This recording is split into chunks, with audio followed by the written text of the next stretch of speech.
Okay, let's jump in. We often think about empires, through their wars, their big buildings, their politics. Right, the grand gestures. Exactly.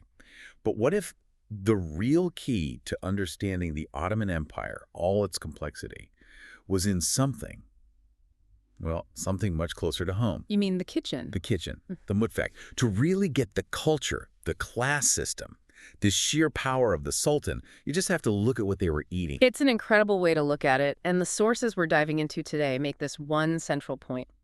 Food in the Ottoman world was never, ever just about survival. Okay. Your mutfak, your kitchen, was your power, your class, your entire culture on a plate. And what's really stark is the separation. I mean, you could have two people living literally across the street from each other in Istanbul, but their experience with food would be from two different planets. Completely different worlds. So let's define those two worlds for you right at the top. First, you've got the Havas. The elite. The elite circle. We're talking the Sultan, the Valid Sultan, the Grand Viziers, the top religious scholars, basically the people running the show. And on the other side, you have the Avum. And that's everyone else. Pretty much. The common people, your merchants in the bazaar, farmers, artisans, soldiers, just the everyday citizens who were the backbone of the empire. So our mission for this deep dive is to show that this wasn't just about who had more money. It was about what they ate, how it was cooked, and what it all symbolized. Right. What that plate of food meant for the state versus what it meant for just staying alive. Let's start at the very top then. The absolute pinnacle. The kitchen of the elite, the Havas. We're talking about the Matbah-ı Âmire. The Imperial kitchen at Topkapi Palace. And the scale of this place. It's honestly hard to wrap your head around. It really is. It was, and this is not an exaggeration, one of the largest palace kitchens in the entire world. And when you say large, what are we talking about in terms of output? We're talking about a food operation that fed somewhere between 5,000 and 6,000 people every single day. Wow, 5,000 or 6,000. That's like running a cafeteria for a small university, but with, 16th century tech. How did they even manage the bureaucracy of that? And that's what's so incredible about the Ottoman state. This wasn't some chaotic kitchen. The sources are really clear that every single meal, every ingredient, every bit of food, It was all written down. it was all meticulously recorded. Kayet al-Tandadir. This wasn't just for keeping inventory. It was about control, security, and state ritual. And the ingredients themselves, they weren't just popping down to the local market, were they? Oh, not at all. The Matbah-ı Âmire was a statement. The supply chain was a political map of the empire. Ingredients were sourced from every corner. So it was a way of showing off their reach. Exactly. The best spices from the east, the finest grains from Anatolia. Your dinner was a reflection of the Sultan's global power. But wait, if ingredients are traveling that far, what about quality? How do you maintain a refined palace standard? That just speaks to the sophistication of their infrastructure. They had dedicated supply routes, preservation techniques, often using the very spices and sugars we'll talk about. Plus, the chefs were specialists. They were trained in a system almost like a formal guild. Okay, let's get to the flavor profile, because this is where I think a lot of us have a misconception. You hear Imperial feast, and you imagine these heavy, greasy, super spicy dishes. Right, something to cover up maybe less than fresh ingredients. Yeah. But the records show the total opposite.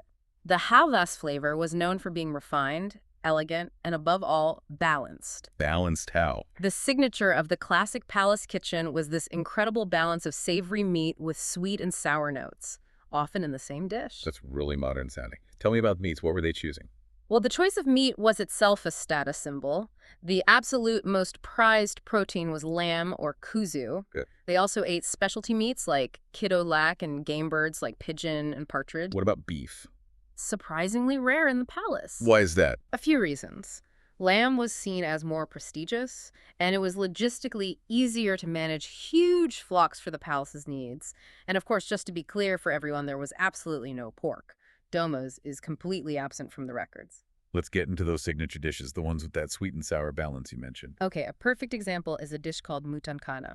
Mutankana. It's lamb cooked with dried fruits like apricots and figs, but then it's sweetened with honey and given a sharp edge with vinegar. Wow. So you have the meat, the sweet, and the sour all at once. All in one bite. It's a flavor profile designed to impress. That sounds incredibly difficult to get right. It is, and it shows you how skilled these chefs were. Another famous one was mamoudiyeh, usually chicken, with expensive things like almonds and honey. And the rice, the pilaf, had to be special too, I imagine. Oh, absolutely. The Pilav Humayun, the Imperial Pilaf, this wasn't just rice.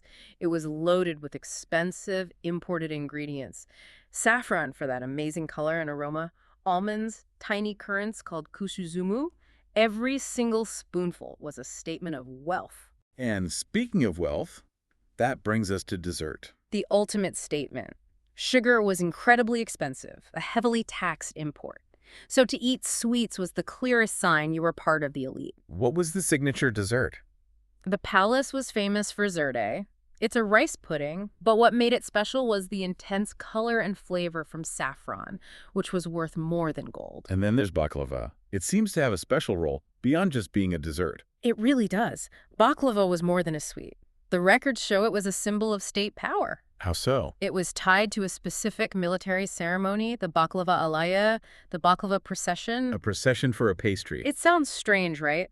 But after the Janissaries, the elite troops received their pay, huge trays of baklava were marched out of the palace. One tray for every 10 soldiers. So it was a public spectacle. A massive one. It showed the Sultan was wealthy enough to pay his powerful army and also treat them to this incredibly rich, luxurious pastry.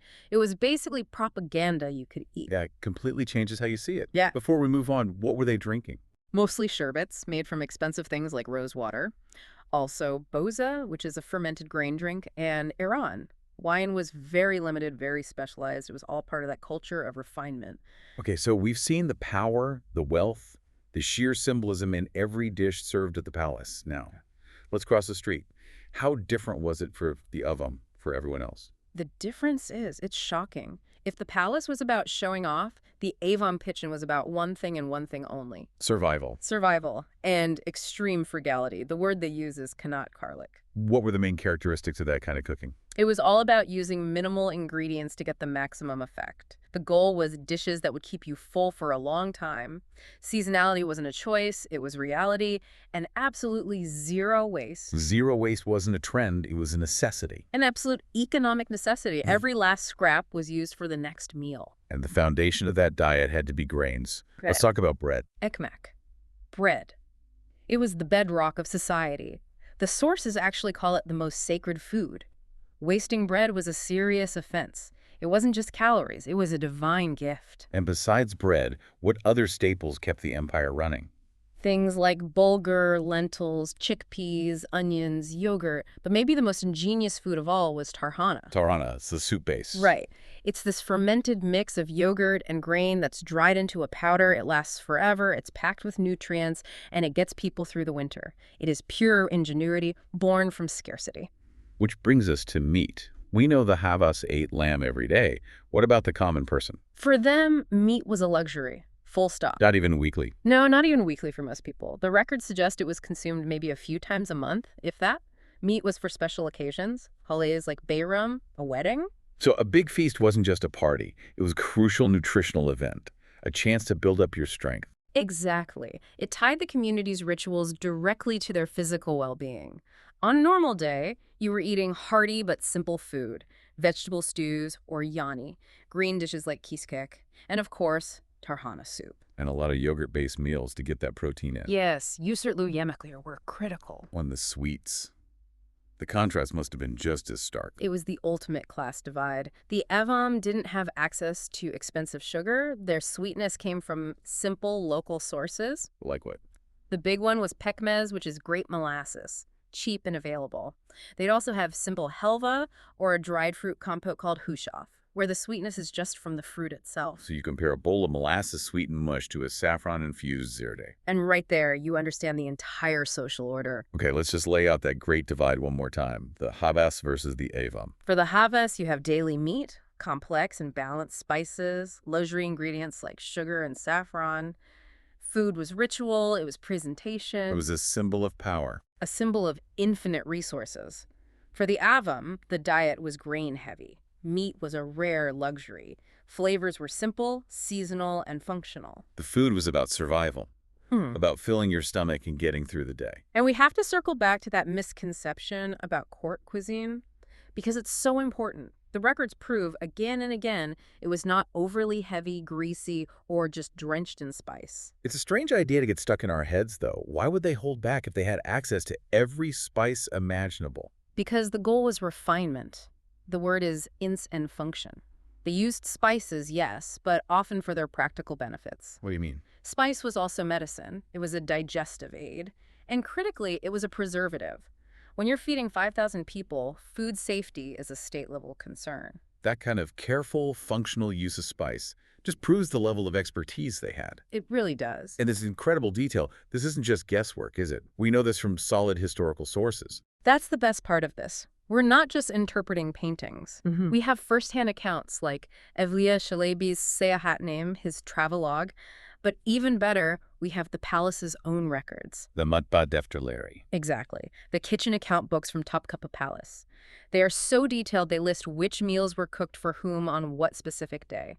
That's data. That's not a story. It's quantifiable data, and when you put it alongside the work of great academics like Priscilla Mary Ishin or Soraya Faroqi, you get this incredibly clear picture of two separate culinary universes. So at the end of the day, this isn't just about recipes. It's about how the entire political and social structure of an empire was reflected on the dinner table. The hierarchy was absolute, and the sources give us this really powerful final image to sum it all up. That's how. In the Ottoman Empire, the food was never cooked in the same cauldron, the same kazan. The kitchen of the Havas fed the state. And the kitchen of the Evam kept the people alive. That's a powerful way to put it. It makes you realize every single meal, whether it was a palace dessert or just a bowl of soup, was loaded with political meaning. And it makes you think about the baklava, that clear symbol of state and military power. It really poses a question, doesn't it? What food in our culture today has that same kind of unrecognized weight? Something simple, that if you saw it served a certain way, you'd immediately understand the power dynamics at play. Something for all of you to think about next time you sit down to eat.